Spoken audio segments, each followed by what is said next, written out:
We are back and ready to do the art direction for the World of Mush project. So for this one, going to go through the exercise of doing some fresh gesture drawing. So you'll see here some old ones from many years ago, like little simple. A lot of them had no arms or a little more graphic. That was the one doing like a little side scroller, size for like the Android and iPhone back in the day. Had some other mushrooms here that were really looking at key posing for 2D animation, like preparing, marching, preparing for a leap, jumping, doing midair flight. And over here we had some tasks going on, some harvesting, carrying like spelunky gear, jumping around. We had a bit more of a, almost like a Mexicano or Western style poncho hat, sombrero, and then we had a very kind of stylized mush with them, almost like a discus size head. We also had the Mushroom Queen, Queen Riza.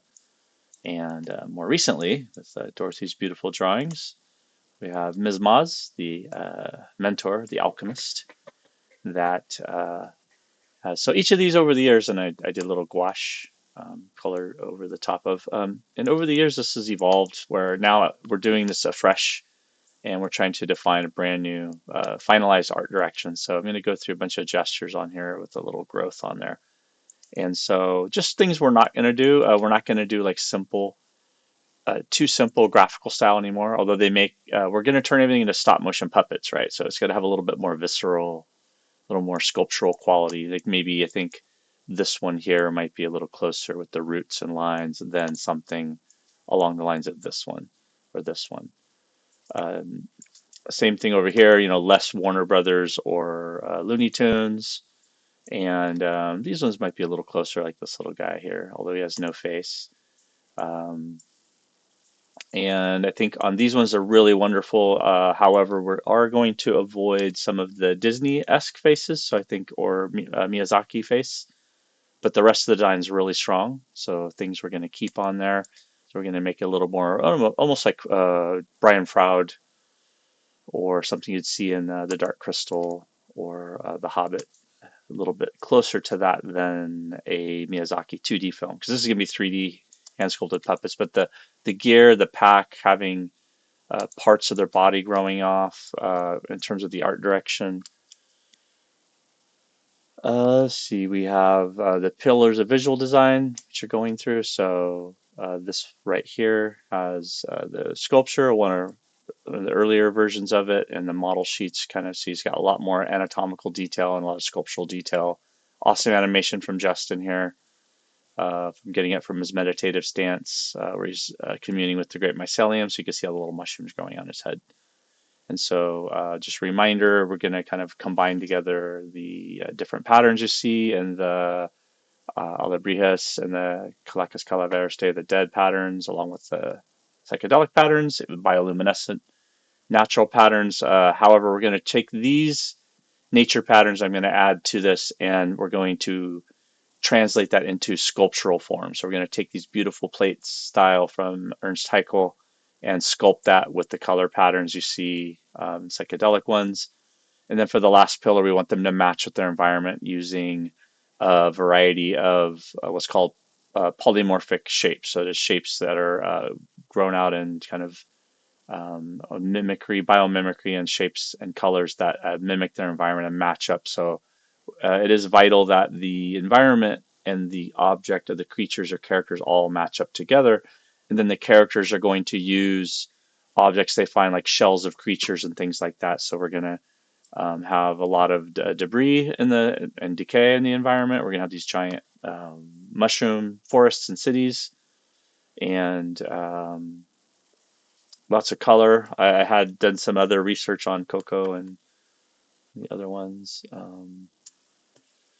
The other thing we'll look at is the critters. So we're going to look at some critters that Nick has been pioneering, and then we'll follow up and guide him a little with some visual directions. So we're going to look at a lot of different forms, from scorpions and spiders and whip spiders, and his hurdle hoppers, awesome. Maybe he's going to do like spikier, more dangerous version. I'm going to do a more docile, like herbivore, or not herbivore, but a more docile larger version of that. So the pieces you see in here on the hooks and the legs and the shells, we want to see that with the polymorphism and biomimicry, the claws and pincers and things.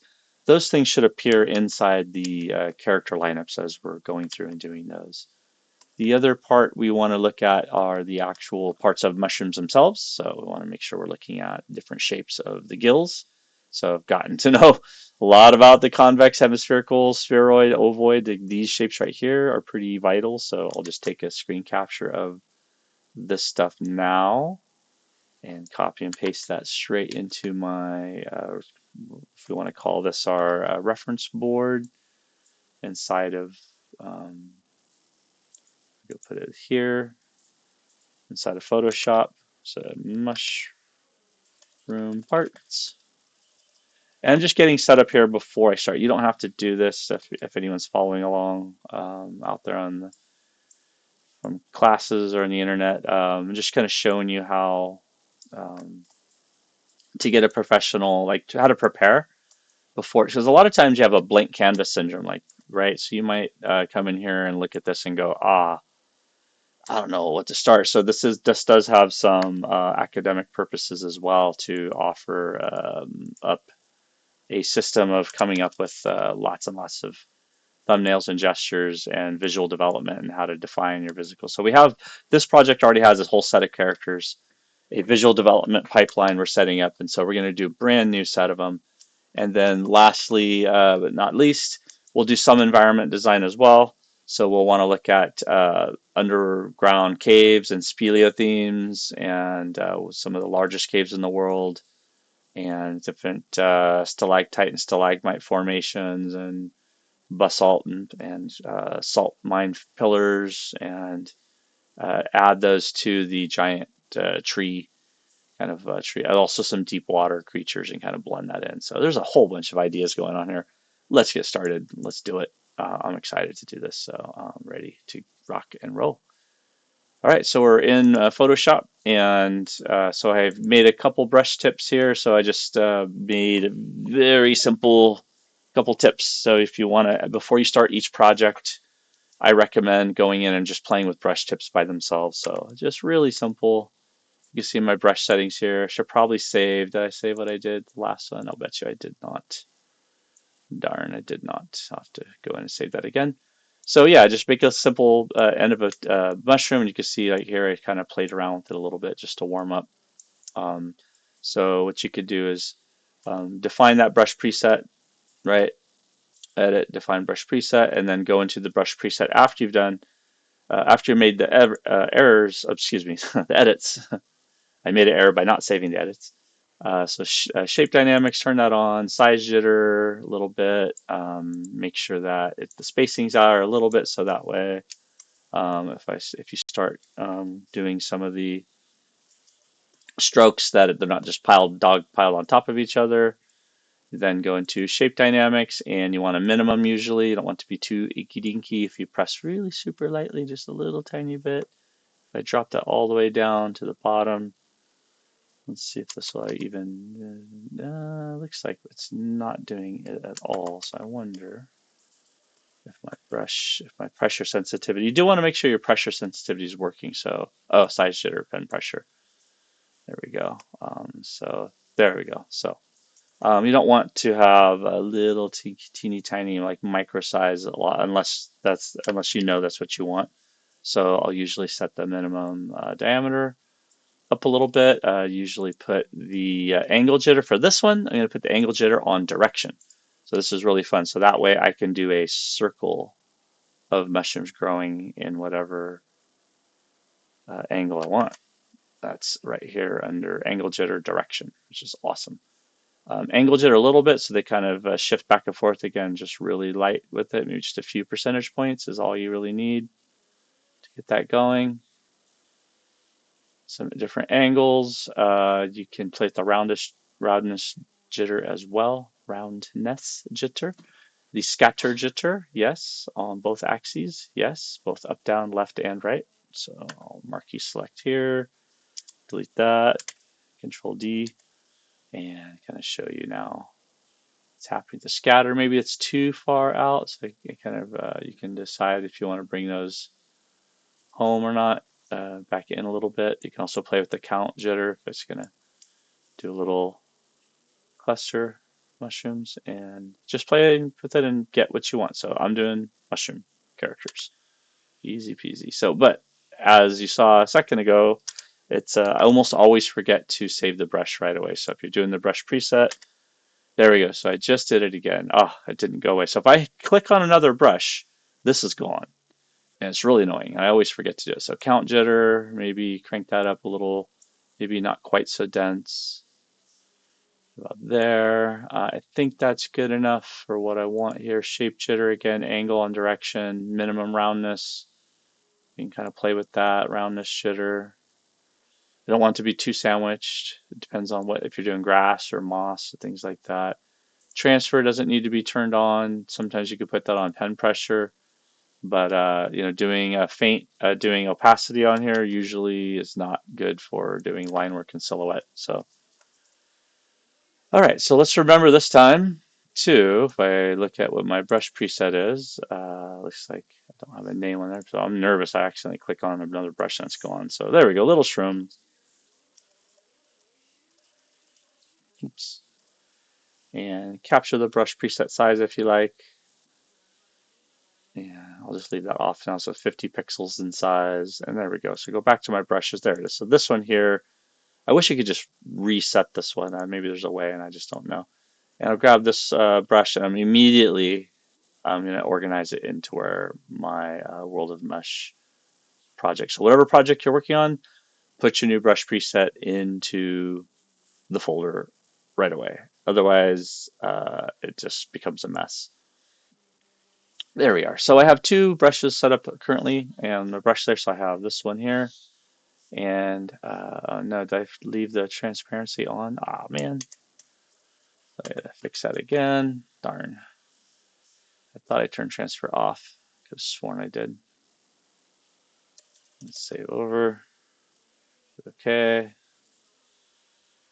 and go back to brushes, and looks like okay, I was in the right folder, so this time I didn't have to drag and drop it anymore. So that's good. So let's see if that one works, and that one is the one that has translucency. This one has no translucency. Maybe you want to save both, right? So if I did, I want this one. So for that one, usually what I'll do is I'll just put the word fade at the bottom. So that way I know it's going to fade in and then fade out depending on what I'm drawing. And there's definitely some good use cases for that. So Control A, select all, delete, Control D, deselect. And the other one I had is this one here, which I think I didn't really like how it turned out. It's something, right? And I was, again, just experimenting. So I think for this one, I kind of like this shape better than this shape. They were combined into one, so I'm going to do that now. I'll go in here and grab that shape, edit, make sure I'm in the right folder here. Okay, edit, define brush preset, and we'll call this one Shroomies. And the other one was underscore 2025 and then A, B, whatever, 01, whatever works for you. And there we go. And yeah, see, it didn't put it in the folder even though I had it clearly selected. So yeah, organizing brushes in Photoshop is still a chore. The more I use Procreate, the more I'm leaning towards just using Procreate to draw and paint. And there we go. So that one's there. And now if I go into the settings, we got to do the regulars, brush tip shapes, space it out, shape dynamics, size jitter, pen pressure, no, just size jitter in general, minimum diameter, pen pressure, there we go. And remember, you got to tap the surface to get the pen pressure to show up sometimes. Scattering, both axes, crank it up a little bit. Count, crank it up a little bit. And you could do a count jitter, so it's kind of randomized even a little bit more. Back and forth, there you go. Flip on X. You gotta remember to flip that one. Y will go up and down though. You usually don't want that. Depends on what you're making, of course. And I think That's, oh yeah, of course, angle jitter a little bit, right, roundness jitter a little bit. Okay. Oh, Control D. I'm gonna go outside my. There we go. So that's gonna be a little better. Maybe I don't need the scattering to go quite so far off in the la la land. Maybe I can think of, or do the spacing a little less. There we go. And then I really do like the shape dynamic to follow the angle of the direction of the brush. So we'll just go into the canvas again, delete everything, go back to my brush setting, and then do a nice, well, you can see it, how that works. I can go around. I can also go backwards. Almost looks like, what is it? Living color, fish. Um, okay, scattering on both axes, count didn't change. Maybe bring that in a little bit more. Size, shape dynamic. I think maybe it could use even more pressure sensitivity, maybe a little more roundness or angle jitter. Okay, I think that's good. Yeah, don't want it all over the place. But we do want it to hold up to pen pressure. There it goes. I have to activate the pen again. So that's good. Go back to my brush preset and let's save it again. And call this one B. Save OK. Go to brushes, and yay, it's in the actual folder this time, so I can go into this folder and I can delete that brush. That's a smeary type brush. Okay, so we got two of them. We got the original, the one that had like maybe more. It was a culmination of these two. But this one's a little bit. Oh, okay, there we go. It's got the directionality added to it, and then we have the little shroomies that have a fade. You got the regular shroomies just gonna go in there. Okay, so I'm going to turn off the brushes. I'm going to get rolling. Let's see how many of these we can make. I'm going to go for, I think, about 30, 45 minutes is my goal. See how many little varmints and variants we can come up with in one sitting. All right, so I will also get rid of all the old gestures. I do have this gesture line here. These ones are new. Um, Brush preset, I think under general brushes as well. And I do have a hard time with my stylus clicking on these little micro clicks. So look at that. The edge of the palettes, I gotta look that up again. What's going on with it? My palette edges being brutal. Like that, World of Mush. There we go. Here's the Platts brushes. So elliptical hard, fade. The one that's named main. It's my main chisel brush. Main chisel brush fade and the main chisel brush. So the main chisel brush. And we'll go a little smaller with it. There we go. So I can go really faint, or I can go harder, and that's super helpful. So let's do a fresh layer. So there's nothing on here. We'll go gesture row 1. There we go. Okay, let's jam on it.